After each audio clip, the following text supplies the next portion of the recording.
안녕하세요. 주식 분석가 달수입니다. 금일은 에코프로와 금양에 대해서 말씀드릴 거고요. 에코프로는 제가 예상한 그대로 가고 있죠. 에코프로가 이전 시간대부터 수백 배 올랐다고 했어요. 그러니까 여러분들은 지금 이 물건을 사는 것 자체가 피자를 100만 원 주고 사는 거예요. 피자를. 그러니까 이게 뭐냐? 눈탱이 맞고 구입을 하는 거다. 이 물건이 몇만 원짜리 물건인데도 불구하고 이 물건이 좋아 보이니까 50만원, 100만원에 구입을 하죠. 실제로 에코프로는 제가 말씀드리지만 이 구간에서 물량 정리하고 있다라고 말씀드렸고요. 내려간 이후에는 반드시 급등이 나온다고 해서 실제로 급등이 나왔죠. 여러분들 매매하신 가격대를 기준점으로 이제 급등이 나올 때마다 물건을 정리하시는 쪽으로 하시라고 말씀드렸고요. 예를 들어 이제 금양 같은 경우도 수십 배 비싸게 물건을 살 필요가 있을까요, 과연? 여러분들이 양파 한 봉지에 2,000원에 사야 돼요. 2,000원에 양파는. 그런데 여러분들이 갑자기 눈이 멀어서 친구의 꼬임이 넘어가서 이 양파 한 봉지에 20만원 주고 사는 거예요. 20만원 주고. 여러분들이 지금 하고 계시는 2차 전지 투자가 바로 눈탱이 기법으로 매매를 하시는 거예요.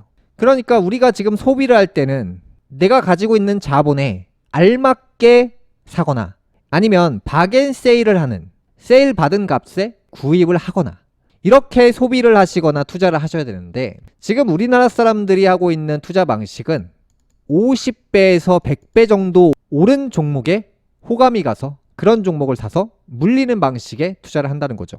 그 다음에 시젠도 그랬고요. 그 다음에 신풍제약도 그랬고요. 그 다음에 쭉 빠졌죠. 항상 이렇게 결과는 달라지지 않아요. 늘 말씀드리지만 2차 전지 관련주들 다 이렇게 빠질 거예요. 왜 제가 이렇게 자신있게 말할 수 있을까요? 왜? 본 데이터가 너무 많아요. 그 다음에 여러분들의 통장의 자금이 에코프로나 금양을 끌어올릴 수 있을 정도의 자산이 없어요. 통장에 앵꼬 났잖아요. 그러면 매수보단 매도가 많은 거예요. 외국인이나 기관 같은 경우도 물건을 계속 정리하고 다른 테마로 이동하고 있어요. 바이오 섹터로 계속해서 매수하고 있다고 했죠. 제가 올해부터 계속 반복해서 말씀드리는데 이 특정 종목이 시세가 나올 때까지 여러분들이 아시는 것처럼 이번 주에 샀으니까 이번 주에 올라간다. 이게 아니에요. 1년에 걸쳐서 2년에 걸쳐서 계속 삽니다. 계속 사다가 결국에 갑자기 그 아이템들이 유행이 불어요. 지금은 바이오다. 대통령이 갑자기 바이오 얘기를 계속합니다. 그 다음에 바이오 관련주들이 슬슬 움직여요. 슬슬. 그러다가 바이오 훈풍이 불어요. 2차 전지나 코로나 치료제 같은 경우도 처음부터 대시세가 나오는 게 아니에요. 이게 사는 과정들이 계속 반복하다가 본격적으로 날아가는 거예요. 그래서 이전 시간에도 제가 이제 바이오 섹터가 본격적으로 날아갈 때 대장주 한 종목을 보시라고 했어요. 대장주가 뭐냐? HLB잖아요. HLB. 바이오 대장주잖아요. 이 종목이. 그러니까 이 종목이 본격적으로 움직이기 시작할 때는 다른 바이오주들이 천천히 같이 따라가기 시작합니다. 분위기가 형성되죠. 예를 들어 에코프로가 대장이 되면 에코프로 BM이 따라가죠. 그 다음에 금양이 따라가죠. 그 다음에 2차전지 관련 원자재 관련 회사들이 같이 따라갑니다. 그렇듯이 대장주가 어떻게 움직이고 있는지가 전체 분위기의 핵심이 된다는 거예요. 그래서 이런 종목도 계속해서 뭔가 누군가 매수세가 계속 들어오고 있어요. 이게 지금 샀다고 올라가는 게 아니에요. 예전부터 큰 손들이 과연 이 종목을 샀냐 안 샀냐 그걸 보고 그걸 보는 거예요. 그걸. 그 다음에 어떻게 변하는지를 예측하는 거예요. 그 예측이 말 그대로 한 달 만에 예측할 수 있는 게 아니라 1년에서 2년 정도 그림을 쫙 봐야 돼요. 그 다음에 본격적으로 간다고요. 잘 보세요. 여러분들의 관점과 부자의 관점은 전혀 달라요. 전혀. 이러한 그래프가 형성이 돼요. HLB를 누군가가 4만원에서 45,000원에 삽니다. 그러면 여러분들이 만약에 4만원에서 45,000원에 매수했다고 한다면 손실이라고 표현을 하겠죠. 그 다음에 잘못 샀다라고 얘기를 하겠죠.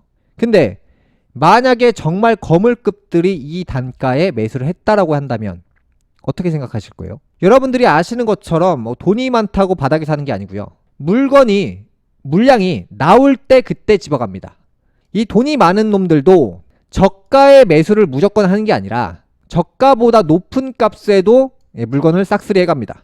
이러한 구간들이 여러분들이 보시기에 야, 돈 많은 놈들이 비싼 값에 샀겠냐? 라고 하시겠지만 돈 많다고 싸게 사는 게 아니에요. 부자들이라고 무조건 싸게 살까요? 아니라고요.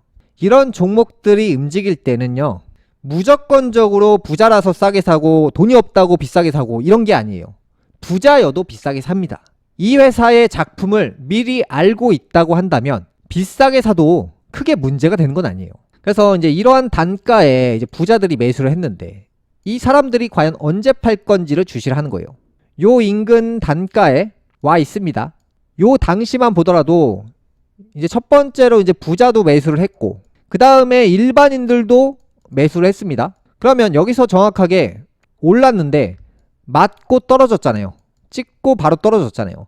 일반인들은 나갔다는 거예요. 그러니까 부자들은 아직 서식해 있다는 것이고 개념 자체가 달라요. 그 증거 데이터로 향후에 뭘 봐야 되냐? 부자들이 산 단가 위로 갈 수 있냐? 그것만 보면 되는 거예요. 그러니까 부자들이 현재 최근에 매수한 단가가 한 요 근처거든요. 진짜 이 부자들이 샀다라는 증거는 이 단가 위로 간다는 거고 안 샀다라는 증거는 이 단가 밑에서만 움직일 거예요. 우리가 지금 일반인들과 부자들이 투자하는 방식이 전혀 다르기 때문에 이런 종목을 애초에 미리 못 사는 거고요. 또한 다시 한번 말씀드리지만 제가 지금 추천드리는 게 아니라 설명만 드리는 거예요. 제가 이제 공식적으로 추천하는 종목은 멤버십 페이지에 있고요. 그 다음에 다음 종목으로 이제 메타바이오 같은 경우도 또 날라갔죠. 자, 이런 종목들 제가 이제 멤버십에서 자세하게 이제 설명을 드리는데 뻔할 뻔짜 레파토리가 다 똑같아요. 그래서 이제 금일도 많이 올라갔고 그 다음에 소록스 같은 경우도 오늘도 점상으로 날라갔는데 이런 종목들이 어떻게 이 전 단계에 어떤 과정이 있고 그 다음에 이렇게 올라가는지 이 부분을 이해해야 돼요. 내가 지금 이번 주에 사서 다음 주에 올라갈 걸 찾지 마시고요. 이번 달에 사서 다음 달에 올라가는 주식을 찾지 마세요. 이 주식이라는 것은 기본적으로 전 단계, 이 많은 과정들이 필요합니다. 이 과정을 이해해야 돼요. 이걸 이해 못하니까 자꾸 내가 다음 주에 올라가는 것만 찾아요. 다음 달에 올라가는 거 찾잖아요. 그래서 이제 몇 가지 이슈에 대해서 좀 말씀드릴 건데요. 제가 이제 백금을 투자해야 된다는 이유에 대해서도 말씀드렸잖아요. 그래서 이제 금일도 이제 백금이 상승세고 앞으로 어떻게 될지 참 궁금하기도 합니다. 이 물가 같은 경우도 지금 미국에서 잡겠다라고 하지만 못 잡습니다. 못 잡아요. 돈육 시세 같은 경우도 이제 돼지잖아요. 한 달에 19.83% 상승했고요. 미국이 금리를 올리면 물가는 더 못 잡습니다. 금리를 내려야 잡죠. 물가라는 것이 결국 생산량과도 비례를 하기 때문에 물가는 잡을 수가 없다고 보는 게 맞고요. 아르헨티나가 처음부터 기준금리가 뭐 100% 임금까지 처음부터 그랬을까요? 아닙니다. 미국이 지금 아르헨티나와 비슷한 방향으로 가고 있다는 거, 달러의 가치가 휴지가 되고 있다는 거, 만약 미국이 정치적으로 설계를 잘 했다면 물가가 바로 잡힐 거예요. 지금 미국에 문제가 생긴다는 것을 뭘 확인해 보면 되냐? 물가만 확인하면 돼요. 그냥 물가를 못 잡게 될 거예요, 결국에.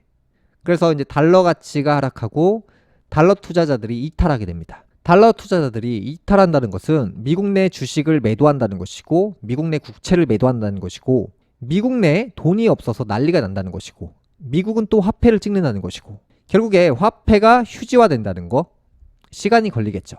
근데 지금 굉장히 빠르게 진행되고 있어요. 그래서 이제 미국 4월 소비자 물가 지수가 전년 동월 대비 4.9% 상승했고요. 미국 증시가 이러한 상황에도 굉장히 조용합니다. 비슷한 경우로 지난 2011년 7월 당시에 S&P 500 지수는 연중 고점 부근에서 거래가 됐고요. 막판에 부채 한도 증액 합의가 되었지만 신용평가사인 S&P는 8월 5일 미국의 국가신용 등급을 강등했고요. 그래서 S&P 지수는 당일 10% 넘게 급락을 했습니다. 그래서 많은 전문가들이 과거 지표를 대입해서 투자를 하기도 하는데요. 실제로 이 부분을 의심해 볼 필요성이 있습니다. 그 다음으로 존 윌리엄스 뉴욕 연은 총재가 금리 인상을 끝냈다고 말하지 않았다며 연준은 항상 금리 인상을 할 수 있는 선택권이 있다고 언급했습니다. 그래서 많은 언론들이 금리 인하한다, 금리 동결한다, 또 이상한 얘기를 시전하고 있잖아요. 왜? 여러분들이 주식을 사셔야 증권사에서 수수료를 걷어갑니다. 그러면 어찌됐건 여러분들이 주식을 사게끔 만들어야 돼요. 그래서 금리 인하 가능성을 계속 뿌리는 거예요. 그 다음으로 미국에서는 지난달까지 파산한 기업의 수가 2010년 이후 가장 많은 수준으로 집계되었는데요. 올 들어 4월까지 236곳이 파산했고요. 역대급 파산이 있을 예정이고요. 역대급 해고가 있을 예정이에요. 왜냐하면 경제가 고점에 있다는 것은 내리막을 타게 됐을 때 이 고점의 크기와 비례해서 내려간다는 거예요. 그래서 제가 이전 시간에 역대급 파산, 역대급 해고, 국내 같은 경우도 역대급 해고 열풍이 분다라고 했어요. 그래서 대기업들이 쓰러지고 1차, 2차 하청들 쓰러지고 일용직들, 알바생들까지 위기를 결국 경험해야 된다고 했어요. 그게 와야지 경제가 다시 좋아져요. 경제가 빨리 넘어져야지 빨리 좋아지는 것이지 괜찮았으면 좋겠다라고 하잖아요. 그러면요, 경기 침체 기간이 더 길어져요. 빨리 넘어지면 빨리 일어나고 늦게 넘어지면 오래 가는 거예요, 침체가. 이번 문제가 왜 심각한지 아세요? 늦게 넘어질 것이기 때문에 이 경기 침체가 3년에서 5년까지는 간다는 거예요. 만약에 바로 쓰러지면 내년에 바로 일어납니다.